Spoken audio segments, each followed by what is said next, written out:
ગાડી ગમે કે ના ગમે, ખાલી તમે શોરૂમ વિઝિટ અને ગાડીની ટેસ્ટ ડ્રાઈવ લેશો ને એટલે તમને સરપ્રાઈઝ ગિફ્ટ બિલકુલ ફ્રીમાં આપવામાં આવશે।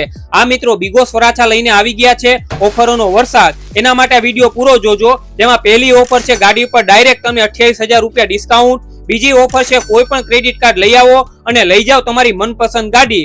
ત્રીજી ઓફર છે ખાલી માત્ર 8,999 રૂપિયા ડાઉન પેમેન્ટ ભરીને લઈ જાઓ ગાડી। અને ચોથી ઓફર છે જૂની પેટ્રોલ ગાડી ઉપર મેળવો એક્સચેન્જ બોનસ છે ને બાકી ધમાકેદાર ઓફર। તો હવે ઇલેક્ટ્રિક ગાડીની ખાસિયતની વાત કરીએ ને તો એક ચાર્જમાં 100 થી 120 કિલોમીટર ચાલે છે અને પાછું આરઆર કેબલનું પોતાનું મેન્યુફેક્ચરિંગ હોવાથી ચિંતા કરવાની પણ જરૂર નથી। બેટરી, મોટર અને ચાર્જર ત્રણેય વોટરપ્રૂફ આવે છે। બેટરી પણ રિમૂવેબલ આવે છે। આ ગાડી ટેક્સટાઇલમાં, ધંધામાં, ડિલિવરી માટે આ ગાડી બેસ્ટ છે। તો ભાઈઓ ગાડી ગમે કે ના ગમે, ખાલી તમે શોરૂમની વિઝિટ અને ગાડીની ટેસ્ટ ડ્રાઈવ લ્યો અને લઈ જાઓ સરપ્રાઈઝ ગિફ્ટ બિલકુલ ફ્રીમાં। તો આજે જ પહોંચી જાજો બિગોસ વરાછામાં।